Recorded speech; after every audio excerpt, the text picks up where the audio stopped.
போன வீடியோவில் step down transformer எப்படி டிசைன் பண்ணுறதுன்னு பார்த்தோம். இந்த வீடியோவில் ஸ்டார் டெல்டாவை எப்படி டிசைன் பண்ணுறதுன்னு பார்க்கலாம் வாங்க.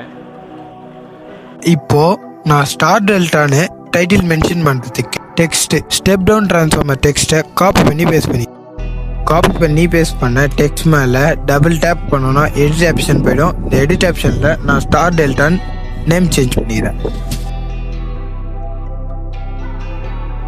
நான் ட்ரையாங்கிளை ட்ரா பண்ணுறதுக்கு ஆட்டோகேட் சாஃப்ட்வேரில் பாலியன் டூல் தான் யூஸ் பண்ணுறேன். நம்பர் ஆஃப் ஸ்லைடில் வந்து க்ரீன் மென்ஷன் பண்ணி என்ட்ரு அடிச்சோன்னா ட்ரையாங்கிள் வந்து நம்மளுக்கு எந்த ஆங்கிளில் வேணுமோ அந்த ஆங்கிளில் செட் பண்ணிவிட்டு நான் லைட்டாக மூவ் பண்ணிக்கிறேன். லைன் டூலை யூஸ் பண்ணி ட்ரையாங்கிளில் 3 லைன் ட்ரா பண்ணிக்கிறேன்.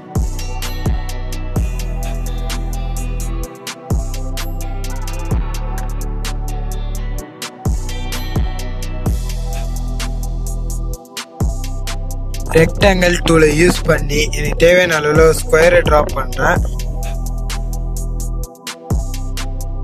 ஸ்கொயருக்குள்ள லைன் டூலை யூஸ் பண்ணி 2 லைன்ஸ் ட்ரா பண்ணேன். இப்போ நான் ஸ்டார் டெல்டா ஸ்டார்டரை ட்ரா பண்ணிட்டேன். ஆல் செலக்ட் பண்ணி லைட்டாக மூவ் பண்ணி வச்சேன். இப்போ நம்ம ட்ரா பண்ண எலக்ட்ரிக்கல் சிம்பிள்ஸை பிரிண்ட் எடுக்கணும். பிரிண்டோட ஷார்ட்கட் Ctrl+P.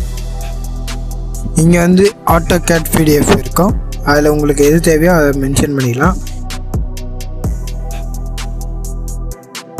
இங்கே டிஸ்பிளேல போயிட்டு விண்டோவை டச் பண்ணிவிட்டு நம்ம ட்ராப் பண்ண டிராயிங்கை மட்டும் சென்டராக கவர் பண்ணிக்கிறோம். சென்டர் பிளாட்ஃபார்ம் கொடுத்து ஓகே கொடுத்தேன்னா ஃபைல் வந்து சேவ் ஆகிடும். ஃபைல் வந்து எதில் சேவ் ஆகுதுன்னா நான் டெஸ்க்டாப்பில் தான் முதல்ல சேவ் பண்ணியிருக்கேன். மறுபடியும் ஃபைல் நம்ம சேஞ்ச் பண்ணாமல் அதே டெஸ்க்டாப்பில் தான் நான் சேவ் பண்ணியிருக்கேன். இந்த வீடியோ உங்களுக்கு பிடிச்சிருந்தா லைக் பண்ணுங்கள், கமெண்ட் பண்ணுங்கள், ஷேர் பண்ணுங்கள்.